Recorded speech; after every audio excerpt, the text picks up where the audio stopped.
अस्सलाम वालेकुम। So today we are going to discuss preposition. Preposition हम किसे कहते हैं? प्रीपोजिशन वर्ड का मतलब ही क्या है? प्री मतलब पहले, पोजीशन यानी जगह। ये वो वर्ड्स होते हैं जो नाउन या प्रोनाउन से पहले लगाए जाते हैं ताकि नाउन या प्रोनाउन का ताल्लुक जाहिर किया जाए किसी भी और चीज़ के साथ या किसी भी और वर्ड के साथ। जैसे कि नाउन का ताल्लुक शो किया जा सकता है वर्ब के साथ, ठीक है, एडजेक्टिव हो गया उसके साथ, ठीक है, या फिर किसी और दूसरे नाउन के साथ। तो वो वर्ड्स जो ये ताल्लुक शो करते हैं उन्हें हम क्या कहते हैं? प्रीपोजिशन कहते हैं। ठीक हो गया। इसकी एग्जांपल अगर हम लोग देख लें तो आम रूटीन में हम लोग यूज़ क्या करते हैं? इन, ऑफ, बाय, विद, फॉर, ठीक है। तो ये कुछ वर्ड्स हैं जो प्रीपोजिशन कहलाते हैं।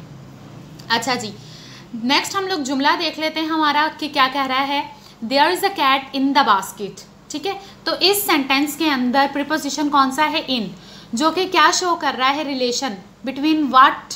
Between cat and the basket, ठीक है। कैट और बास्केट के दरमियान रिलेशन शो कर रहा है कि बास्केट में एक बिल्ली है, ठीक है। तो बिल्ली कहाँ है? बास्केट में।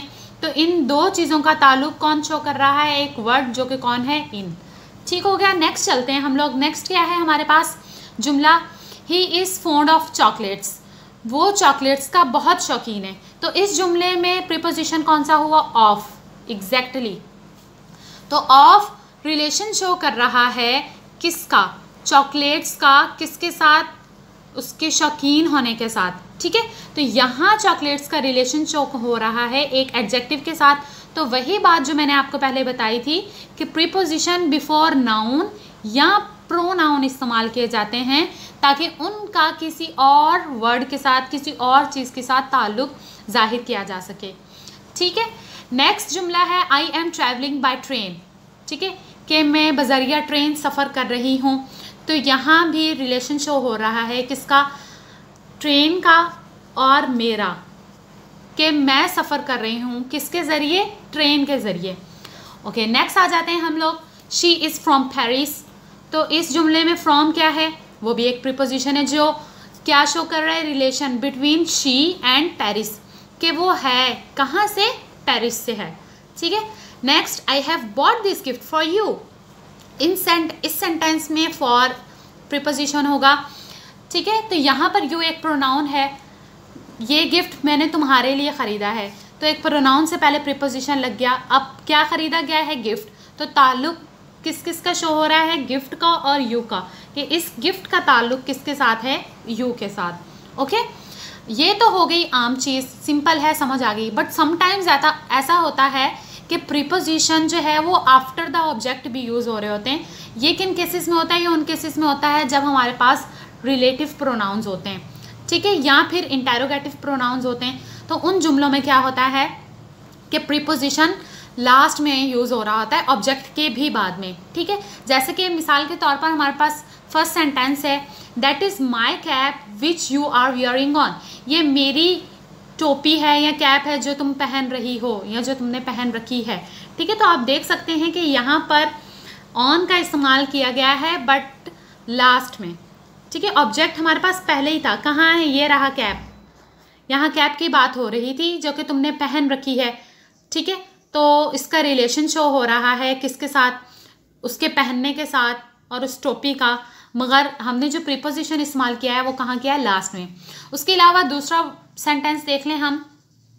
दूसरे सेंटेंस में क्या लिखा है? This is the book that I was looking for. ओहो, यही वो किताब है जिसके लिए मैं जो है उसे ढूंढ रही थी या जिसको मैं ढूंढ रही थी, ठीक है। तो यहाँ पर जो प्रीपोजिशन है वो कौन सा है? फॉर।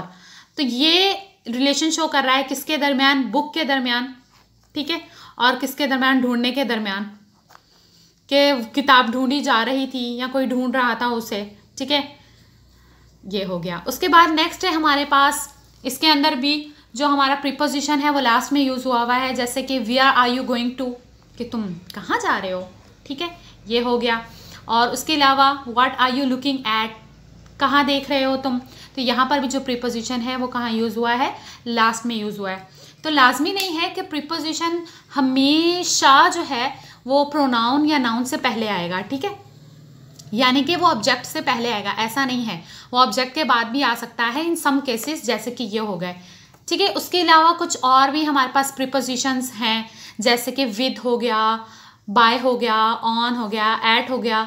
ठीक है, बहुत सारे प्रीपोजिशन है, behind, among, outside, inside, up, under, ठीक है, अबव, ये बहुत सारे ऐसे वर्ड्स हैं जो एज अ प्रीपोजिशन यूज होते हैं। ठीक है, तो आई होप सो कि यहाँ तक आपको बात क्लियर हो चुकी होगी। Thank you. Now we have difference between at and on. At और ऑन दोनों का मतलब पर होता है। इन दोनों के अंदर डिफरेंस ये है कि एट इस्तेमाल किया जाता है पार्टिकुलर टाइम या ड्यूरेशन के लिए, और ऑन पार्टिकुलर टाइम के लिए यूज़ नहीं होता। जैसे कि यहाँ एक जुमला है, I will come eight 4 o'clock। यहाँ साफ साफ बताया जा रहा है कि मैं कब आऊँगी, 4 बजे। तो यहाँ हम इस्तेमाल कर रहे हैं एट का। और इस जुमले में अगर आप देखें, I will come on Sunday, ठीक है, संडे को आऊँगी, या फिर I will come on that day, तो यहाँ पर ऑन का इस्तेमाल किया जा रहा है।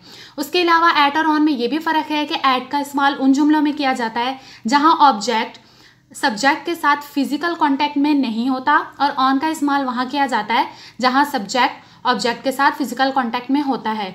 मिसाल के तौर पर, he is sitting on the bench, वो बेंच पर बैठा है, तो यहाँ वो और बेंच दोनों आपस में फिजिकल कांटेक्ट में है, तो ये एक सिंपल सी चीज़ है पहचानने के लिए कि यहाँ ऑन लगेगा। उसके अलावा अगर मैं देखूँ, लुक एट मी, मेरी तरफ देखो, तो यहाँ लुक और मी कोई फिजिकल कांटेक्ट में नहीं होंगे जुड़े हुए, ये नहीं है कि वो जुड़े हुए हैं। या फिर they are standing at station, भले वो स्टेशन पर खड़े हुए हैं, मगर स्टेशन कोई छोटी सी चीज़ नहीं है कि आप कह लें कि वो लोग और स्टेशन आपस में फिजिकल कांटेक्ट में होंगे। तो इस वजह से जिन जुमलों में फिजिकल कांटेक्ट यूज़ होगा between the subject and the object, वहाँ ऑन इस्तेमाल होगा, और जहाँ फिजिकल कांटेक्ट नहीं होगा तो वहाँ क्या इस्तेमाल होगा, एट। ये एक सिंपल तरीका है ऑन और एट के दरमियान फ़र्क पहचानने का। इसके बाद हमारे पास डिफरेंस है बाय और विद का। बाय और विद आमतौर पर अगर हम उर्दू में जुमला देखें तो वो से के लिए इस्तेमाल होता है, बट इनमें फ़र्क ये क्या है, बाय इस्तेमाल किया जाता है सोर्स को शो करने के लिए, ज़रिए को शो करने के लिए। ठीक है, जैसे कि हमारे पास एक जुमला है, this work is done by me, ये काम मेरे हाथों हुआ है या ये काम मैंने किया है। तो यहाँ पर बाय क्या शो कर रहा है, ज़रिया शो कर रहा है कि ये काम हुआ है, तो किसके हाथों, मेरे हाथों। ठीक है, या फिर नेक्स्ट जुमला देख लें आप, she is travelling by the road, कि वो बजरिया रोड के या सड़क के जो है वो ट्रैवल कर रही है। विद को देख लें, विद का इस्तेमाल कैसे है, जैसे कि I am writing with pen, मैं कलम के साथ लिख रही हूँ या मैं पेन के साथ लिख रही हूँ। ठीक है, और उसके अलावा baby is going park with his father, कि बच्चा अपने अब्बू के साथ पार्क जा रहा है। ठीक है, तो ये हो गया डिफरेंस बिटवीन बाय और विद।